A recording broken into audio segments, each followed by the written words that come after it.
ఒక్కోసారి బళ్ళు వాళ్ళవుతాయి, వాళ్ళ బళ్ళవుతాయి అంటారు. ఇది అంటారు కదా! కలిసొచ్చే కాలానికి నడిసొచ్చే కొడుకు పుడతాడని. ఇలాంటి ఎన్నో సామెతలు చెప్పుకోవచ్చు. ఒక్కసారిగా ఏదైనా ఎదిగితే.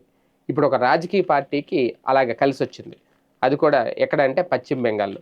ఏంటి ఆ రాజకీయ పార్టీ అంటే, ఆ రాజకీయ పార్టీ పేరు ఎన్‌సీపీఐ. అంటే Nationalist citizens party of India. NCPI. ఒక రకంగా ఈ పార్టీ చిన్న పార్టీ అని చెప్పాలి. ఎంత చిన్న పార్టీ అంటే, ఈ పార్టీకి సంబంధించిన అకౌంట్‌లో మామూలుగా పార్టీ ఫండ్స్ ఉంటాయి.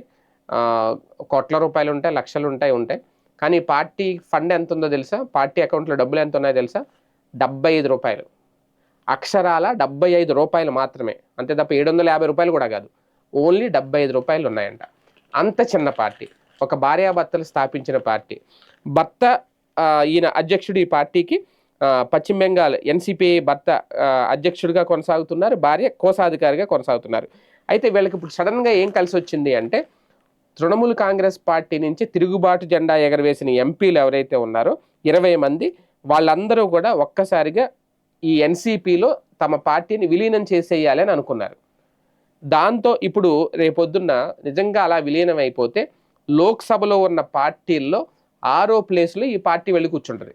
6వ స్థానానికి చేరుకుంటది ఈ పార్టీ లోక్సభలో. అంటే నిన్న మొన్నటి వరకు కనీస గుర్తింపు లేని పార్టీ, కనీసం నిధులు లేని పార్టీ ఇప్పుడు ఒక్కసారిగా 6వ స్థానానికి వెళ్తుంది. ఇదే గనక జరిగితే టీఎంసీ తృణమూల్ కాంగ్రెస్ పార్టీ 9వ స్థానానికి వెళ్ళిపోతుందట.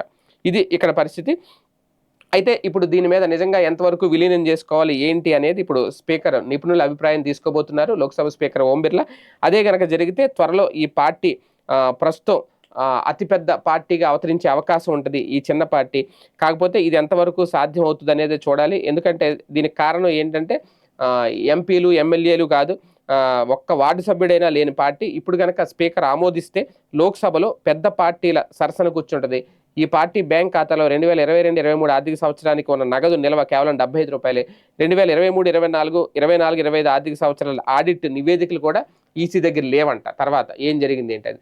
మొత్తానికి కలిసొచ్చే కాలానికి టీఎంసీ నడిసొచ్చింది ఈ పార్టీలోకి.